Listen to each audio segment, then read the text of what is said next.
Last year, we reviewed the Galaxy Fold, and I actually love the device a lot because that device was the first ever device that shattered my prejudice against foldable devices. I was skeptical of it at first, but when I started using this thing, I instantly fell in love with it. It's a surprisingly sturdy phone and it works as advertised. It is a phone that you can unfold to become a tablet.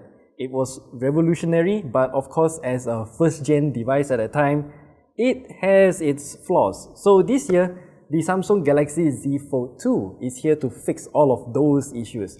And I have to say, I fell in love all over again because this device is what we have hoped for the next generation of the Galaxy Fold. And yes, the name has now changed from the Galaxy Fold to the Galaxy Z Fold2. And the exact stylization is as shown here.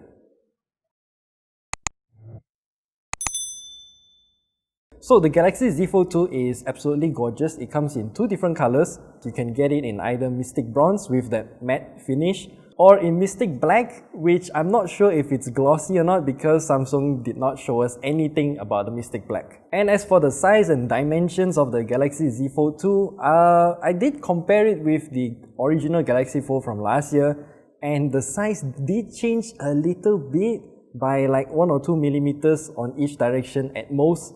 I would say overall, the dimensions are pretty much very similar. But of course, Samsung fixed one of the biggest complaints that everyone had with the original Galaxy Fold, which is the size of that cover display. So this year, Samsung maximized it to, what's the size again? 6.2-inch Super AMOLED display with a weird 2260 by 816 resolution for that cover display here.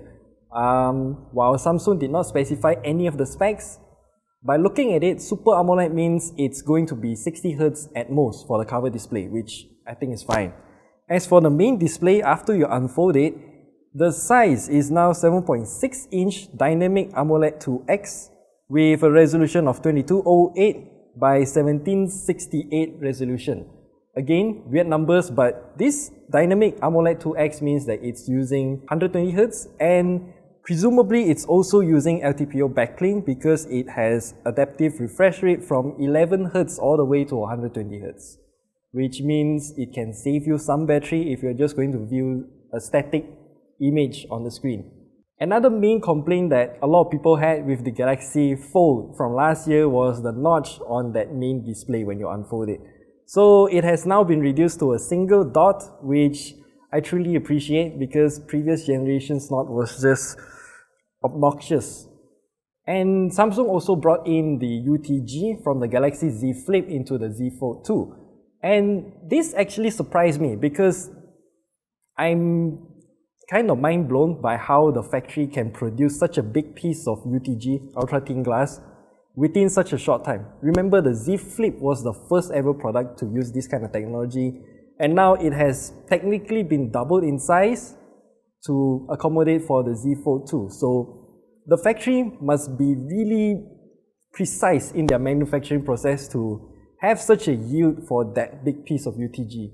And now the hinge also got an upgrade. So the Galaxy Z Flip has this kind of cam mechanism to lock the hinge at a certain angle. Now it is also available on the Z Fold 2, but because the Z Fold 2 is a much bigger device compared to the Z Flip, what Samsung has done here is by totaling up the amount of cam and spring mechanisms, which means there are a total of 8 of them in the Z Fold 2. That means the Z Fold 2 will definitely hold its position when you are opening it up at that certain degree.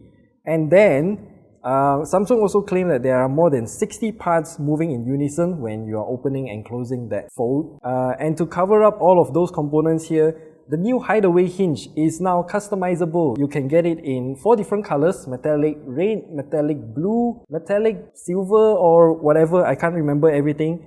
But it is only available in 22 selected countries. And unfortunately, Malaysia is not one of them.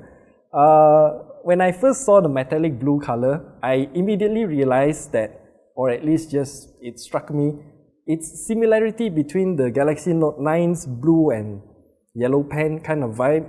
So you just get that metallic blue cover with the Mystic Bronze. I would say the contrast in colors will really catch a lot of eyes. Samsung also brought in the sweeper technology from the Galaxy Z Flip, and it has also been cut down in size compared to the Galaxy Z Flip by up to about 25%. In terms of software, there are a lot of quality of life improvements, but one thing that I really want to talk about is the ability to drag and drop between apps.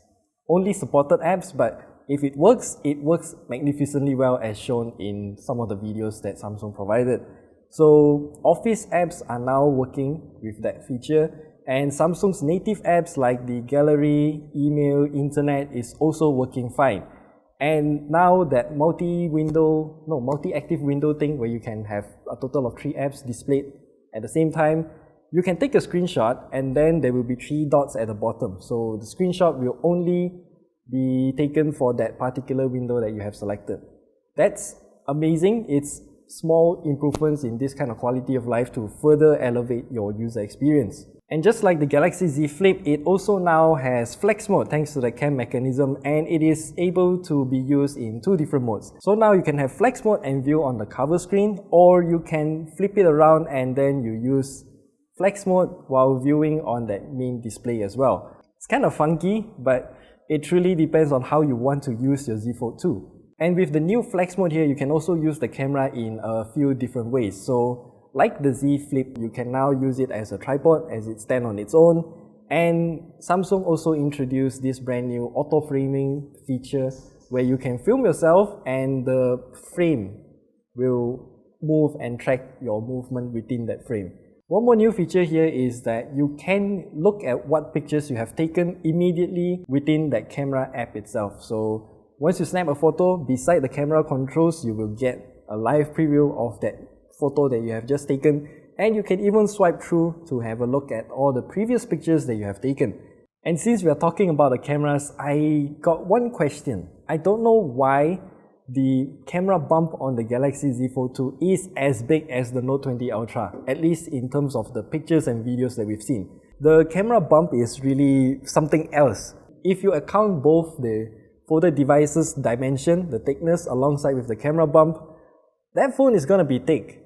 By the way, all of the features as found on the Galaxy Note 20 Ultra, which we have reviewed at the top right corner there, will also be present in the Galaxy Z Fold 2. But speaking of which, if wireless text is available on the Z Fold 2, that means you can multitask while you multitask.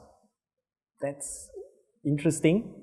As for the price, no idea yet, but well, Samsung already showed us how feasible a foldable device is last year, and I can only hope that the price is at most maintained as much as last year's, because last year's Fold was kinda crazy expensive. So if this year Samsung can maintain at the same price, it would be good.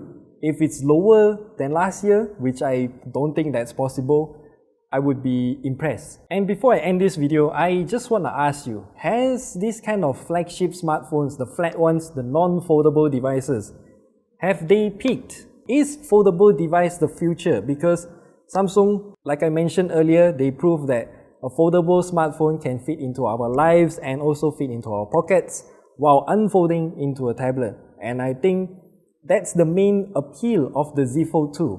So yeah, I'm really looking forward to the brand new Galaxy Z Fold 2. And if you have any questions about this Z Fold 2, we'll try to answer them whenever we can, even though this is like all of the information that we have. And I hope to see you next time, and hopefully we get the Z Fold 2 in our hands as soon as possible. That's it. We'll see you next time.